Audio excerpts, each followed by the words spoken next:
Peace and blessings. Welcome back to the channel once again, where we talk all things health and healing from a holistic perspective. And today will be no different. Today, we're going to talk about 5 things that you should never cook with. Never. I'm trying to help you be your own savior, to save your life and make your life not only longer in terms of like quantity, but also have a higher quality of life too. And these are 5 things that you should never cook with. Now, let me say the reason why I'm bringing this up is because there's a lot of things that are considered normal because they are common. But just because something is common does not mean that it's normal. Okay? Especially in today's time. Okay? And so these are 5 things that I consistently see in people's kitchen that they don't even know is contributing to minutes, seconds, hours, days, weeks, months, years being kicked off of their life bit by bit. And it's because, again, we see it so much, we think it's common, but we think what is common is normal, but that does not mean that it is normal. Okay, so we're going to jump right into this.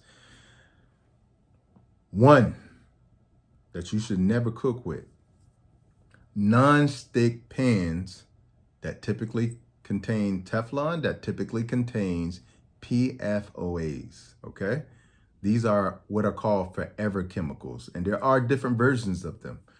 Now, the reason why these things are so dangerous is because they have been shown to be carcinogenic, and they have been found in non-stick cookware, okay? And most people, when they buy cookware, they're buying the non-stick because of convenience. And what you're gonna see today is convenience is the consistent theme as to why we're not only consuming so many things, but using so many things that are detrimental to us.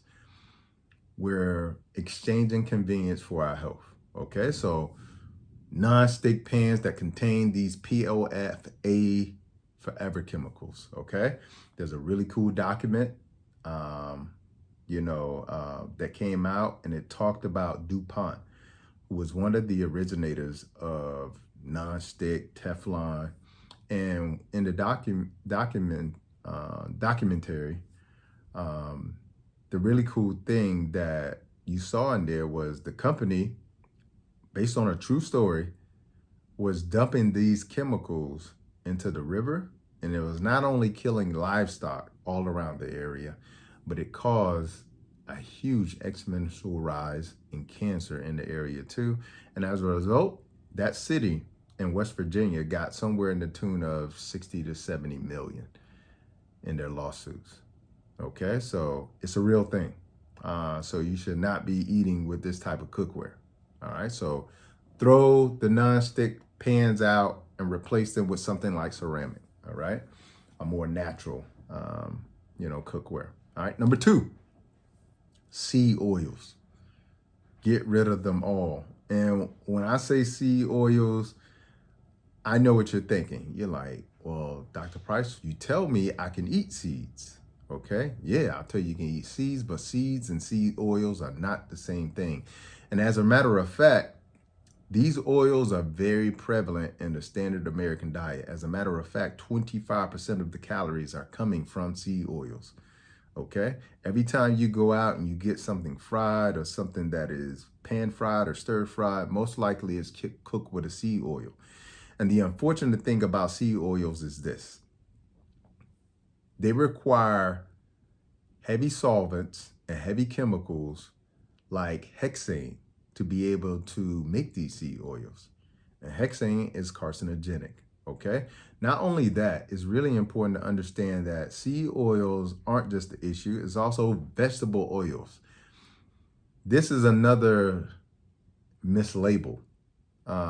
When you hear vegetable oil, you're thinking to yourself, well, these oil came from vegetables.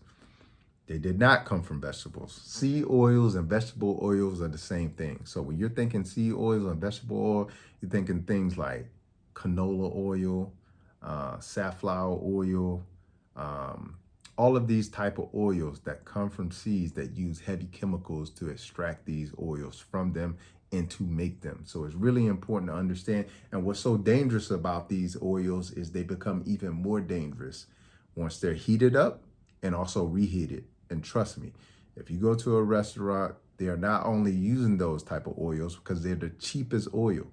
All right. I'm going to give you a recommendation. Go check out avocado oils and coconut oil. Okay. And I want you to compare the prices of the avocado oil and the coconut oil to the sea oils. It's night and day. Okay. They made the trash affordable. And the reason why it's affordable is because it is trash. What you should use sea oils for is for your car, maybe for some heavy equipment, but you should never consume it. And it's really important to understand if you go out to a restaurant, more than likely they are using sea oils, and most likely they are also reheating those oils day after week, making them more and more oxidized and more dangerous. Okay, this causes a ton of inflammation in the body. This causes the arteries, the capillaries to become hardened as well too. And it also, in general, just causes the body to be oxidized. And when you think oxidation, think rust. Okay, so never cook with sea oils. And when next time you go out to your restaurant, ask them, what kind of oils are you using? Okay, guarantee you, in most cases, they're not using healthy oils. Okay. The number 3 thing that you definitely should not be cooking with is aluminum foil. Get it out of your kitchen. Never buy it. Okay. The unfortunate thing about using aluminum foil is that it's been shown to increase the amount of aluminum in the blood by 40% after the use of some aluminum foil. Okay. And aluminum foil can lead to muscle weakness, can lead to seizures, can lead to bone pain, can lead to malnutrition, and also can lead to brain damage as well too, because aluminum crosses over the blood-brain barrier.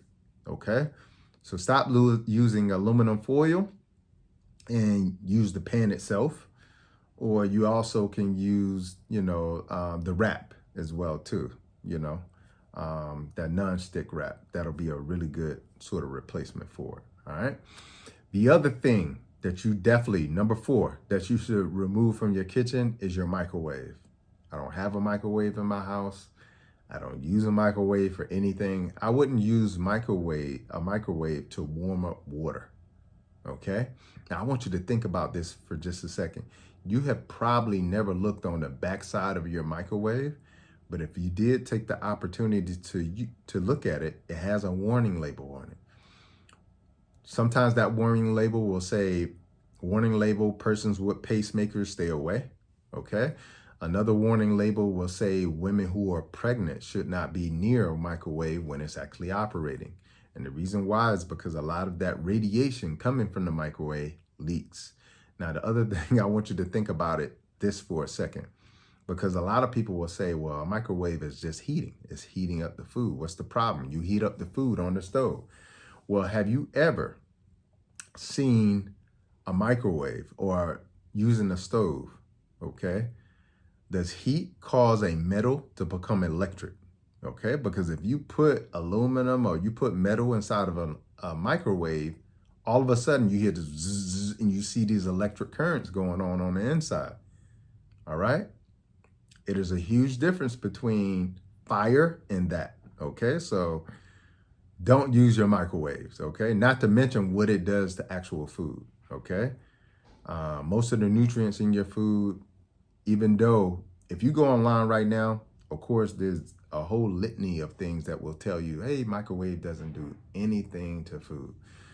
But trust me, if it could cause a pacemaker to be tampered with, or cause a woman's baby in her belly to have issues, you rest assured it definitely can cause issues with the integrity of your food. All right. And then the last one, to never cook with, number 5, is unfiltered tap water. Now I know this is a big one because people are like, well, what the hell am I gonna cook with if I don't have, my tap water, my water coming out of the faucet? Like, what could I cook with? Well, you can use the water you drink. Hopefully you don't drink tap water. But also you could get a reverse osmosis filter on your water in the kitchen. Okay, that way it will at least remove some of the chemicals from your water. Okay, put a filter on it, or use filtered water in use a pitcher that filters water as well too. And the reason why I think this is so important is because people just don't understand what is in tap water today. It's not just fluorine in there, which is a huge issue in and of itself, but it's also chlorine and it's also chloramine. Okay, these are all halogen compounds. Now, if you know anything about chemistry, halogen compounds are the most reactive species on the periodic table. They cause a lot of damage in the body, especially brain damage. Okay, and chlorine has been known to be carcinogenic. Okay, so it'll probably be a good idea not to cook with that, because when you cooking your food with that, that is going to go in your food and you're going to be consuming that. Now, they have these test kits that you could test your tap water at home. Okay, and one of those test kits you can use to see how much chlorine is in your water. And what you do, you add a few drops to the water, and depending on how yellow it becomes, it'll tell you how much chlorine is in your water. Well, I tested mine and it was so yellow it looked like urine. Okay, that's a lot of chlorine. Okay, so it's just really important to understand, if you can remove, just these 5 things, okay, as a path towards, reclaiming your health, this will do you a lot of justice, on top of removing all the processed man-made foods that are also, taking seconds, hours, days, weeks, months, and years off of our life. Now, hopefully you've loved this information today, because this can not only be helpful for you, but also can be helpful to the new generation coming behind us, our kids. All right. And all I need from you is to smash that like button, hit that subscribe button so you'll become part of the family. And until the next time, peace and blessings, Godspeed.